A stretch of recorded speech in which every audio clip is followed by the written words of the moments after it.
Hello सांग मैंने जय जगन्नाथ आपण मैंने देखुए बोईत बनइबा कम पाखापाखि सरी आसी बड़ खुशी खबर है आम शेष पाली पाखे आसी समस्ते सजबाज होगापी किए सात बोहू बोहू हो किए तो पैसा जीची तो समस्ते मेकअप होगी पूरा सजबाज हो फैन आगे ठिया तो समस्त सजबाज होगापी बहुत एक्साइटेड थे फाइनाली समस्त सजबाज हो गले आ बोईत उपरको आम माँ तो पलि आसिले तो एवं माँ खुदुरुकुणी ओषार स्मृति परंपरा बजाई रखापी आम समस्ते बंदापना काम आरंभ करदेलु जन जन कर साधव घर बोहू मैंने आसिक बंदापना काम कर माँ तपई समस्त गोटी गोटी कर नाक काटुच्च रागरे आपण मैंने तो जानते से कहानी तो एबे सान बो आमर जे प्रिय भाउज आसिले बंदेवाई जहाँ को देखिए आमर तपई बहुत खुशी हो गला तो कुंडे पकड़े समस्ते ए खुशी हेले कारण ये परंपरा समय लगी रही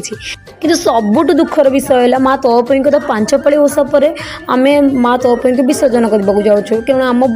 आर वर्षर यही अपेक्षा आम रही सब झील मैंने जय जगन्नाथ नमस्कार।